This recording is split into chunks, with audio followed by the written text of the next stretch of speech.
total kehidupan Nabi sebagai Nabi dan Rasul adalah 23 tahun. Jika dikalikan 365 hari, maka kita dapati 8.000 sekian hari kehidupan Nabi sebagai Nabi dan Rasul. Sedangkan yang digunakan untuk berperang hanya 80 sekian hari. Artinya, hanya 1% dari kehidupan Nabi yang digunakan untuk berperang. Sisanya, 99% kehidupan Nabi digunakan untuk dua misi. Yang pertama, menebar rahmat, dan yang kedua, menyebarkan akhlak. Dikatakan dalam Al-Quran surat Al-Anbiya ayat 107, Bismillahirrahmanirrahim, wa ma arsalnaka illa rahmatan lil alamin, dan kami tidak mengutus engkau wahai Muhammad kecuali untuk menjadi rahmat bagi semesta alam. Bagi semesta alam, tidak khusus untuk umat Islam. Nabi menjadi rahmat bagi manusia non-muslim, bahkan bagi binatang dan tumbuhan, sekalipun bagi benda-benda mati. Ketika Nabi diutus ke muka bumi ini, mereka semua mendapatkan rahmat dari Allah Subhanahu wa Ta'ala melalui nabinya. Dan yang kedua dikatakan dalam hadis Nabi, innama bu'istu liutammima makarimal akhlak. Sesungguhnya aku diutus untuk menyempurnakan akhlak, bukan mengganti akhlak atau membawa akhlak yang baru, tapi menyempurnakan. Artinya akhlak-akhlak yang baik di masa sebelum Nabi, Nabi pertahankan dan lestarikan. Dan akhlak-akhlak yang kurang baik, Nabi perbaiki dan sempurnakan. Serta akhlak-akhlak yang buruk, barulah Nabi ganti dengan akhlak yang baik dari Nabi Shallallahu Alaihi Wasallam. Sedangkan jika kita membaca buku-buku sejarah Islam, serta kita mengamati pengajaran-pengajaran di lembaga-lembaga pendidikan Islam tentang Islam itu sendiri maupun sosok Nabi Muhammad, kita dapati sebagian dari mereka justru berfokus kepada yang 1%. Artinya, mereka menjelaskan Nabi dalam bingkai peperangan, dari perang Badar, perang Uhud, sampai perang Tabuk.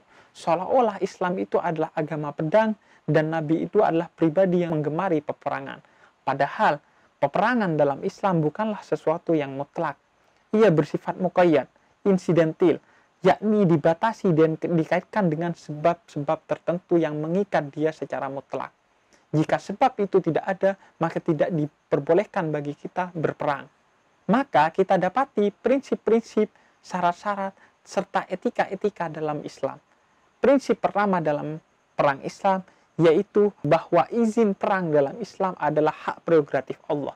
Artinya, perang itu hanya boleh dilakukan jika diizinkan oleh Allah Subhanahu wa Ta'ala. Tidak ada pada diri manusia keputusan untuk berperang itu. Sehingga kita dapati di zaman sebelum Nabi Muhammad tidak ada peperangan di saat itu. Karena memang tidak ada izin berperang dari Allah kepada nabi-nabi sebelum Nabi Muhammad. Kecuali satu, ketika Bani Israel meminta izin kepada Allah untuk berperang. Dalam artian tetaplah statusnya adalah izinnya berada pada Allah, dan Bani Israel meminta izin kepada Allah untuk berperang karena mendapatkan perlakuan yang zalim dari orang-orang yang menjadi musuh mereka pada saat itu. Begitu pula dari kehidupan Nabi di periode Mekah. 13 tahun kehidupan Nabi di Mekah tidak ada perperangan pada saat itu, karena memang tidak ada izin berperang yang diberikan oleh Allah kepada Nabi dan umatnya. Sehingga kita dapati meskipun pada saat itu umat Islam mendapat perlakuan yang buruk dari kafir Quraisy, mereka tidak melawan dengan peperangan. Melainkan dalam sebuah ayat dikatakan, dibolehkan bagi kamu menyembunyikan keimanan kamu untuk menyelamatkan jiwa kamu. Sehingga manajemen pertahanan pada saat itu adalah dengan diperbolehkannya menyembunyikan iman. Izin peperangan baru turun di periode Mekah, 10 tahun kehidupan akhir Nabi. Dan ketika Allah mengizinkan perang di periode Madinah itu, ada prinsip-prinsip, syarat-syarat, serta etika perang dalam Islam.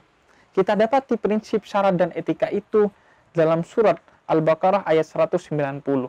Bismillahirrahmanirrahim. Wa qatilu fi sabilillahi alladhina yuqatilunakum wa la ta'tadu innallaha la yuhibbul mu'tadin. Dikatakan dalam ayat ini bahwa yang pertama, peperangan dalam Islam itu pada prinsipnya adalah bersifat defensif, bukan ofensif. Dia bersifat sebagai sebuah pertahanan, bukan untuk menyerang. Artinya dia dilakukan dan dibenarkan jika umat Islam mengalami agresi dari pihak luar. Sementara ulama menyatakan bahwa yang diduga akan menyerang pun tidak boleh kita melakukan penyerangan kepada mereka sampai mereka benar-benar melakukan penyerangan. Oleh karena itu, ayat ini menggunakan kata kerja yuqatilunakum. Artinya jika mereka benar-benar sedang memerangi kamu, barulah kamu diberikan izin untuk memerangi balik mereka. Dan batasannya dikatakan dalam surat Al-Baqarah ayat 193, sampai mereka berhenti memerangi kamu. Jika mereka sudah berhenti dan tidak lagi memerangi kamu, maka kamu juga harus berdamai dengan mereka. Kemudian yang kedua dikatakan dalam ayat ini bahwa yang menjadi prinsip perang dalam Islam adalah perang itu harus dilakukan di jalan Allah. Artinya ia bukanlah kehendak dari kita, bukanlah upaya untuk menebarkan permusuhan, bukanlah upaya untuk menumpahkan kemarahan yang bersumber dari nafsu kemanusiaan kita. Dikisahkan bahwa Sayyidina Ali pernah menunda hempasan pedangnya kepada Amr bin Abdiwud yang menjadi musuhnya di suatu peperangan karena Amr bin Abdiwud itu meludahi Sayyidina Ali. Kemudian dipertanyakan oleh sahabat-sahabatnya setelah peperangan, "Wahai Ali, kenapa engkau justru menghentikan hempasan pedangmu ketika Amr bin Abdiwud meludahimu?" Kemudian Sayyidina Ali mengatakan, "Karena aku ingin hempasan pedang ini bukan karena nafsu dan amarahku, melainkan karena ingin mendapatkan keridhaan Allah Subhanahu wa Ta'ala." Itulah prinsip kedua peperangan dalam Islam. Dan yang ketiga dikatakan dalam ayat ini bahwa janganlah berlebihan dalam peperangan. Artinya, peperangan itu harus proporsional. Sehingga kita dapati etika-etika perang dalam Islam.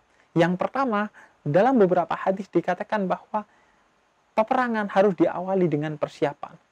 Oleh karena itu, dikatakan oleh Nabi seorang muslim harus belajar menaiki kuda, memanah, dan lain sebagainya. Bukan karena kita menghendaki peperangan, tapi persiapan itu untuk memberikan kesan bahwa umat Islam itu begitu kuat sehingga dia dapat menghalangi niat umat-umat lain untuk memerangi umat Islam sehingga tetap terjadi perdamaian di antara umat Islam dengan umat lain di zaman itu. Dan yang kedua, dikatakan yang menjadi etika perang dalam Islam adalah tidak boleh berperang di luar medan perang karena akan menyebabkan jatuhnya korban yang tidak berdosa, yang tidak menjadi bagian dari peperangan itu sendiri. Di antara etika perang dalam Islam yang lain adalah tidak boleh membunuh kalangan wanita, anak-anak, tumbuh-tumbuhan, dan binatang. Ada etika kemanusiaan, ada etika lingkungan di sana. Dan misalnya yang menjadi etika dalam perang Islam juga adalah bersikap yang sangat baik dan penuh akhlak kepada para tawanan. Sehingga kita dapati para tawanan itu menyaksikan perlakuan baik sahabat-sahabat Nabi kepada mereka. Di antaranya seorang tawanan, Aziz bin Umar, mengisahkan bahwa mereka mendapatkan makanan yang sebagaimana dimakan oleh sahabat-sahabat Nabi serta perlakuan yang sangat baik dari sahabat-sahabat Nabi. Sehingga kita dapati dalam sejarah beberapa tawanan-tawanan umat Islam justru memeluk Islam karena melihat akhlak yang begitu sempurna pada umat Islam dalam memperlakukan mereka walaupun mereka seorang tawanan. Sehingga mereka masuk ke haribaan Islam justru karena kesadaran penuh mereka dan justru karena keikhlasan mereka. Kemudian etika perang selanjutnya dalam Islam dikatakan bahwa bukan berarti peperangan itu mengkhianati seluruh perjanjian yang ada. Perjanjian tetaplah berlaku dalam setiap peperangan. Oleh karena itu, seorang sahabat Nabi yang bernama Hudzaifah ibnul Yaman dan ayahnya, ketika ia ditawan, dia dibebaskan oleh orang-orang kafir dengan syarat bahwa dia tidak boleh berperang bersama Nabi melawan orang-orang kafir. Sehingga ketika di perang Badr, mereka meminta izin kepada Nabi untuk ikut berperang, Nabi tidak memperbolehkannya karena mereka sudah terikat perjanjian dengan orang-orang kafir. Dan kemudian yang terpenting juga yang menjadi etika perang dalam Islam bahwa dilarang menghancurkan rumah-rumah ibadah maupun tokoh-tokoh agama lain. Artinya, dalam Islam, perang bukan dimaksudkan untuk sebagai media dakwah. Sebab dikatakan dalam Al-Quran, Bismillahirrahmanirrahim, La ikraha fiddin, tidak ada paksaan dalam agama. Agama Islam tidak menghendaki orang lain masuk ke haribaan Islam karena rasa takut dan karena mereka diperangi. Oleh karena itu tidak benar tuduhan bahwa Islam adalah agama pedang. Sebab dikatakan dalam ayat yang lain bahwa jika orang-orang kafir itu berbuat baik kepada kamu, maka silahkan diwajibkan kepada kamu untuk berbuat baik juga kepada mereka.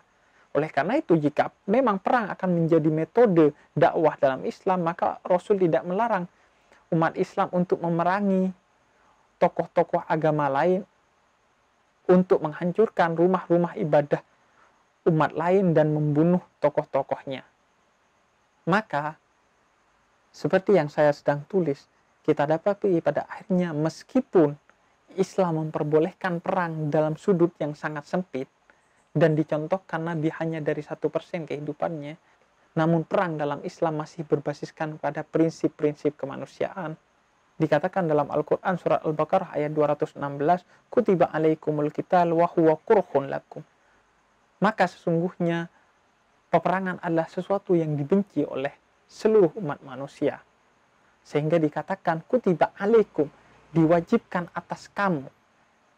Kata atas kamu di sini oleh Syekh Mutawalli Sya'rawi ditafsirkan betapa beratnya dan sebenarnya bencinya orang kepada peperangan, tapi jika dalam keadaan terpaksa dia digunakan untuk menegakkan perdamaian dengan menetapkan prinsip-prinsip dan etika-etika perang sesuai dengan tuntunan Islam. Sehingga kita patut heran jika ada orang-orang yang menggemari peperangan, apalagi mereka adalah bagian dari umat Islam, sebab peperangan itu bukan hanya tidak selaras dengan ajaran Islam, tapi mengkhianati fitrah manusia yang pada dasarnya membenci peperangan.